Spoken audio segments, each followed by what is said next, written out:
out of this year. Besides making the playoffs, 3 Narrows players distinguished themselves in the classroom and on the field. Juniors Jason Buckland and Brian Ballard and Scott Stafford are also superstars in the class. Stafford carries a 3.93 grade point average and is ranked #1 in his class. Ballard is a close second with a 3.87 GPA, and Buckland is no slouch with a 3.73 average and 5th in his class. But what makes them so amazing is their daily schedule. Monday through Friday, the 3 arrive at Narrows High School at 7 a.m., then ride an hour to Pulaski for Governor's School. After 4 hours of Governor's School, a curriculum comprised of math and science, the student-athletes go back to Narrows for 3.5 additional hours of school. But their 8-hour day is hardly over. At 3:15, they head out for 3 hours of football practice. Buckland, an offensive tackle, was selected to the All-Mountain Empire District first team, and Ballard joined him on the first team as a nose guard. And while all 3 still have 1 year of high school left, they're already thinking about college. Their choices: MIT, UVA, Virginia Tech, and the Naval Academy. Just the kind of story I like about.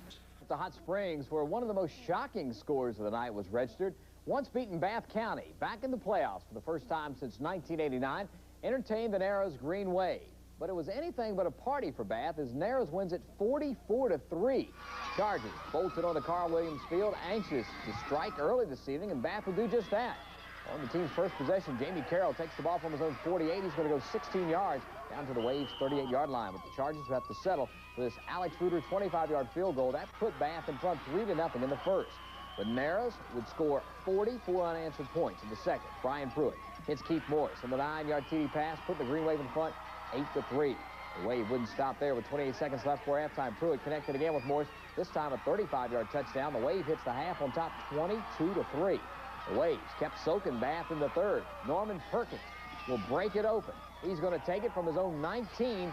He's going to go 81 yards for the score to put Narrows in front 30-3. The Green Wave breaks bad tonight with an impressive win over Bath, which finishes the year 9-2.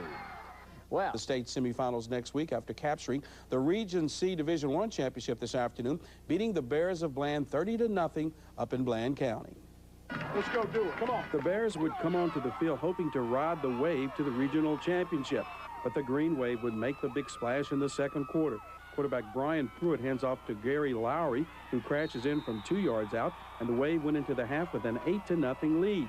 The Wave would come out strong in the third on a 4th and 7 from the Bears 29. Pruitt hits Keith Morris on the 24-yard pass, putting the Wave on the Bear 5.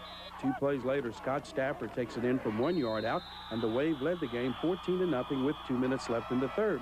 On another 4th down, the Wave would elect to go for it. From the Bears 16, Pruitt pitches to Lowry. He passes to Robbie Stafford, who gets hit, knocking the ball loose, and David Turner recovers it from the end zone for the touchdown to make it 22-0. The Wave would end the game with this 5-yard touchdown run from Lowry. Narrows getting the 30-0 win and the regional championship. I've ever had, and it's because a coaching staff that works hard, kids that play their guts out, and a community that'll follow you to Russia, baby. They back us all the way. Okay, Don, I know what you mean. The defending state champion Giles Spartans came up a little short this afternoon on the road. Lebanon beats the Spartans. Seminoles scored 28 points. Bland out of the 6-yard line. Bland got close but could never get in the end zone. Narrows, well, they found it a lot this afternoon. Quarterback Brian Pruitt dropping back and hitting Keith Morris down inside the 10 to set up a touchdown. Narrows goes up 14-zip. Fourth quarter, Narrows with a little trickery, the halfback pass. Gary Lowry will take the ball, and you have to look hard to see this, but he will take the ball, throw it down to a man down the field who then fumbles the ball after he catches it. A lucky bounce, he goes into the end zone. David Turner recovers. Narrows up 22-zip. Lowry added another touchdown in the fourth quarter. Narrows moves on. That's the only team to survive today as they win the Region C title 30-0. Scoreboard tonight, Giles has... Extra is still at its same place tonight. Right after News 7 at 11, Steve Mason, Mike Stevens, and I will get you ready for second straight state title. But first, the Green Wave must climb Appalachia on the road. Of course, not the Spartans will be playing in the semifinals tomorrow. Giles had its 25-game winning streak snapped last week by Lebanon. And now Narrows carries the torch for the entire county. And after years of losing the big game in the playoffs, Narrows has finally shed the Buffalo Bills image of losing the big one. Last Saturday, Narrows won the Division I Region C championship, And the team will now face Appalachia in the state semifinals tomorrow. Roy Stanley says the team and the community are anxious to write another chapter in what is already the school's most successful football season. At Bland Saturday, we had more people than Bland had, you know, and I just think it's like people said, people are taking days off. We've had former graduates come back, and it's just amazing. I've seen people I haven't seen for 10 years. And those same people are expected to make the trip down 81 to Big Stone Gap, the site of the semifinal game. Narrows has earned its spot in the state playoffs. The Green Wave is a team that does not feature a superstar. But what the Green Wave does have is depth at most positions and a work habit that's resulted in a 9-3 record. We don't have what is called a superstar. We don't have anybody that's going to impress you with their numbers.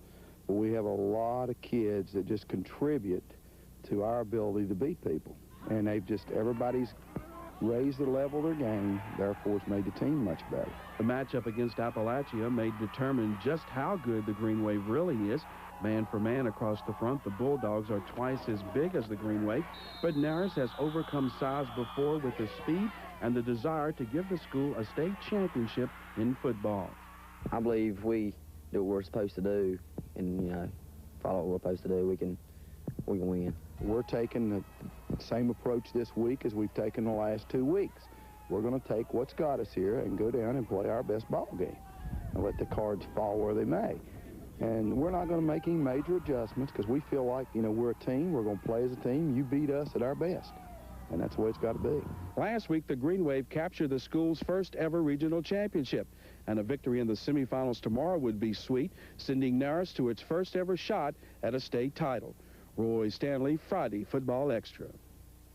Green Wave lost in the Division I state semifinals this afternoon, 30-6. Hundreds of the always faithful Narrows fans made a trip down to Big Stone Gap this afternoon, and after falling behind 8-0, the Green Wave come back with Brian Pruitt finding Keith Morris on the screen pass. He will run it in from 35 yards out. Narrows trailed at that point 8-6, but Appalachia was just too much through the air. Todd Jesse drops back in the pocket and calmly spots a wide open receiver in the end zone for a touchdown as the Bulldogs start to pull away.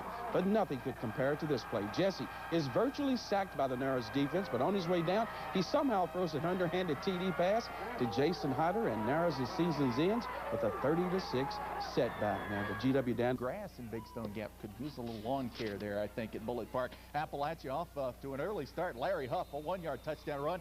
2-point conversion is good. Bulldogs up 8-0, but Narrows right back. Brian Pruitt swings it out to Keith Morris, who's gone for the touchdown. 2-pointer, no good.